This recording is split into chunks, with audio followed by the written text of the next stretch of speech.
કૃપા કઈ રીતે થાય? દુનિયાના બધા કામો બંધ થઈ જાય. જે આપણને અવ્યવસ્થા લાગે છે એ જ ભગવાનની વ્યવસ્થા છે. એક ભાઈ બગીચામાં ગયો અને બગીચામાં ફરતા ફરતા એને થયું કે આ ભગવાનને દુનિયા બનાવતા આવડી નહીં.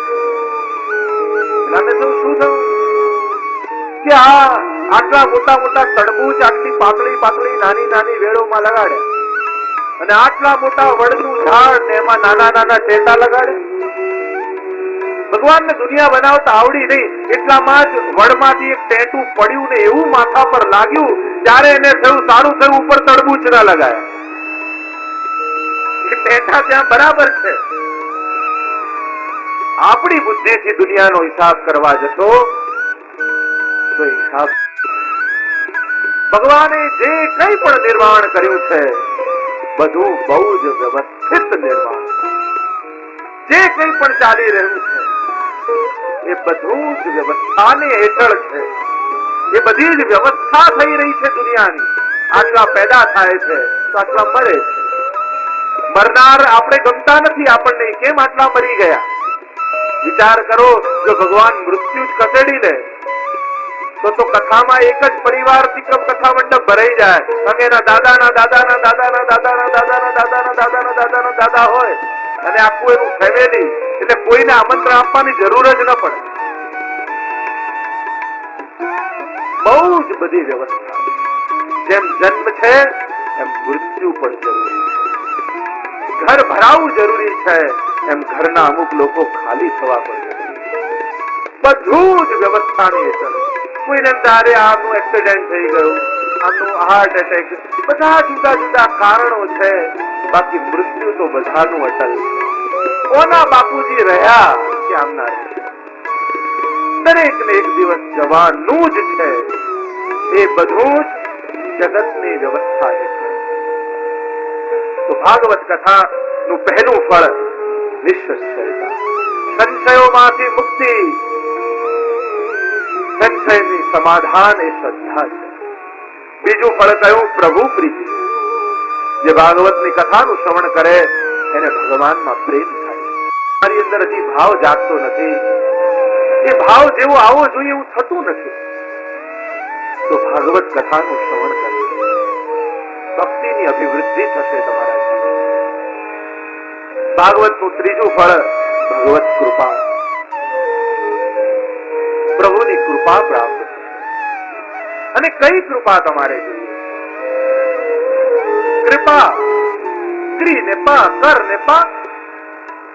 મહેનત કર અને મેળવ. અને જેના પર કૃપાનું ઊંધું કરો શું થાય? પાકું. જેના પર થાય કૃપા એનું ત્યાં સ્થાન પાકું. ભગવત ધામમાં એનું સ્થાન પાકું. પ્રભુ તો કૃપા જ કરતા જાણે છે. કૃપા કર્યા સિવાય એમને બીજું કઈ આવડતું જ નથી. પણ આપણે એ કૃપાને સમજી નથી શકતા. કૃપાને સમજવાની જરૂર છે. બસ કુંભાર ઘડો બનાવતો હોય તો ઉપરથી મારતા થપ્પડો આપણે જોઈએ છે, પણ અંદરથી જે આધારનો હાથ હોય છે એ દેખાતો નથી. એમ ભગવાનના પણ ઉપરથી લાગતા થપ્પડો દેખાય છે, પણ અંદર એ વિપરીત પરિસ્થિતિઓમાં ટકી રહેવાનું બળ એ પણ ભગવાનનો આધાર રહેલો હાથ જ આપે છે. કૃપા એ ભગવાનનો સ્વભાવ છે. પ્રભુને કરવી નથી પડતી કૃપા, એમનાથી કૃપા જ થાય. આપણે દયા કરવી પડે, આપણો સ્વભાવ નથી. એક જુદું કર્મ બને છે આપણાથી. પણ ભગવાનનો કર્મ નથી, ભગવાનનો સ્વભાવ છે. જેમ કોઈ ગુસ્સા વાળો કોઈનો સ્વભાવ હોય એને ગુસ્સો કરવો ન પડે, એનાથી ગુસ્સો જ થાય. એમ જેનો કૃપાળુ સ્વભાવ હોય એને કૃપા કરવી ન પડે, એનાથી કૃપા જ થાય. ભગવત કૃપાની પ્રાપ્તિ. ચોથું ફળ ભગવાનની પ્રાપ્તિ. ભગવાન કઈ રીતે મળે? અનેક રીતે મળતા. એમ કહેવાય તો છે કે દરેક મનુષ્યને જીવનમાં એક વાર ભગવાન જરૂર મળે. જેની તૈયારી હોય એ ઓળખી જાય, અને જેને દ્રષ્ટિ ન મળે. તુલસી સંસાર में सबसे मिलिए जाए, એટલે જ કહ્યું ને, तुलसी इस संसार में सबसे मिलिए जाए, ना जाने किस रूप में नारायण मिल जाए. બધાને મળો. કયા રૂપમાં એ પરમાત્મા આવ્યું? નથી કહેતા કે એક ગામમાં પૂર આવ્યું તો પાણી વધવા લાગ્યું. એ ગામમાં એક વૈષ્ણવ રહેતા. એટલે પાડોશી આવ્યો એ વૈષ્ણવ પાસે ને કહેવા લાગ્યા, ચલો નીકળી જાઓ ગામમાંથી, પાણી વધી રહ્યું છે, તમે ડૂબી જશો.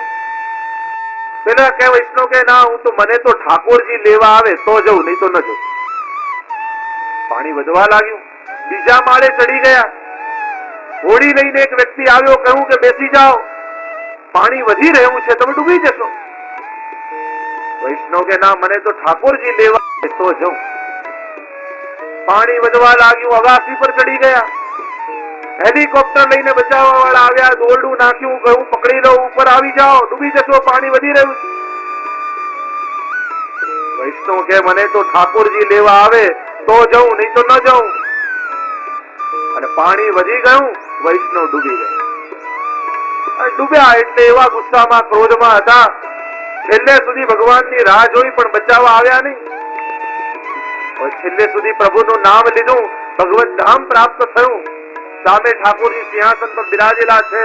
આ વૈષ્ણવને ઉભા કરવામાં આવ્યા. વૈષ્ણવ કહે, શું પ્રભુ, મેં આપને એટલી એટલી પ્રતીક્ષા કરી, એકે વાર આપ બચાવવા ના આવ્યા. આવા કેવા આપ કૃપાળુ છો. ભગવાને કહ્યું, એક વાર નહીં, હું 3 વાર આવ્યો. પહેલી વાર પડોશી બનીને આવ્યો, બીજી વાર હોડી લઈને આવ્યો, ત્રીજી વાર તો હેલિકોપ્ટર લઈને આવ્યો, પણ તું મને ઓળખી નથી. જરૂર નથી કે ભગવાન ચંદ્રિકા માથે ધારણ કરીને મુરલી વગાડતા વગાડતા જ આવે. ભગવાન તો કયા રૂપમાં ક્યારે આવી જાય એ ઓળખવાની તૈયારી આપણી. આ ભાગવત કથા ભગવત પ્રાપ્તિ કરાવે. આ પંખો બંધ કરી દો. પંખો બંધ કરી દો. ભાગવત કથા ભગવાનની પ્રાપ્તિ કરાવે, પ્રભુનો અનુભવ કરાવે. 5મું ફળ કયું? અભયત્વ.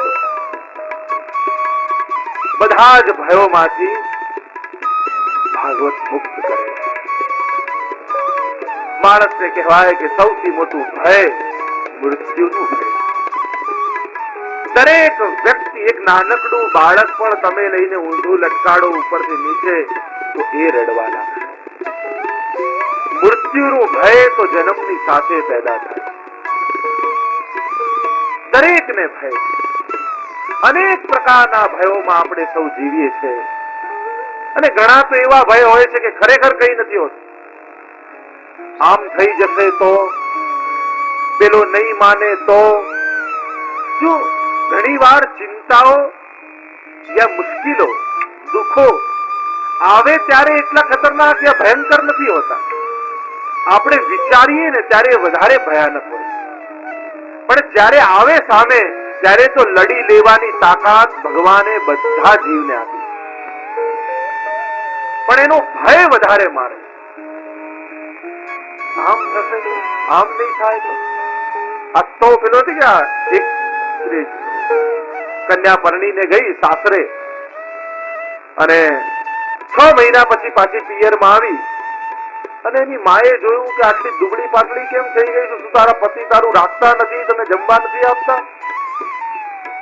પેલી કે એવું તો નથી, પણ આમનું તો એવું છે ને કે શું તો કે કાયમ ઓફિસેથી આવે કે જમવાનું મૂક, નહીં તો. અને હું એવી ડરી જાઉં કે દોડમ દોડ કરી મૂકું, તરત તૈયારી કરી દઉં. સવારે ઉઠે ને કે ચા બનાવો, નહીં તો. આમનું આ તો મારી નાખે. અને માએ કીધું કે એકવાર કહી તો જો, નહીં તો શું કરી રહેશું. કારણ કે સ્ત્રીને તો કોણ શિખામણ આપે, એમની વધારે સારું કોણ શીખાડી. અને પાછી સાસરે આવીને કહ્યું, પતિએ કહ્યું ચા બનાવો, નહીં તો. અને આને માની એ વાત યાદ આવી, નહીં તો શું કરી લેશો, જાતે બનાવી લે. આપણા બધા ભયો પણ આવા જ હોય છે. ઘણા સામે આવે ત્યારે કઈ નથી હોતું, પણ અજ્ઞાત ભય જ આપણને મારી નાખે છે. સૌથી મૃત્યુનો પણ ભય આપણને નથી હોતો, પણ આપણી રીતે મૃત્યુ આવે તો આપણે શાંતિથી સાંજે બેઠા હોઈએ, ધીમું ધીમું મ્યુઝિક ચાલતું હોય, ડીમ લાઈટ હોય અને ચેરમાં બેઠા હોઈએ, પછી આરામ ખુરશી આવે એમાં, અને ધીમે રહીને કોઈ સ્વિચ ઓફ કરી દે, એમ મરી જવું હોય તો આપણે તૈયાર. મૃત્યુ પણ આપણને આપણી રીતે જોઈએ છે, તો ભય નથી. એટલે સૌથી મોટો ભય એ જ છે, મારું ધાર્યું નહીં થવાનું. દરેક માણસને એક જ બીક છે કે હું વિચારું છું એમ નહીં થાય તો. આ તો જ સૌથી ખતરનાક. દરેક વ્યક્તિ દુઃખથી ડરે, દુઃખનો ભય છે. અને શાસ્ત્રોએ તો કહ્યું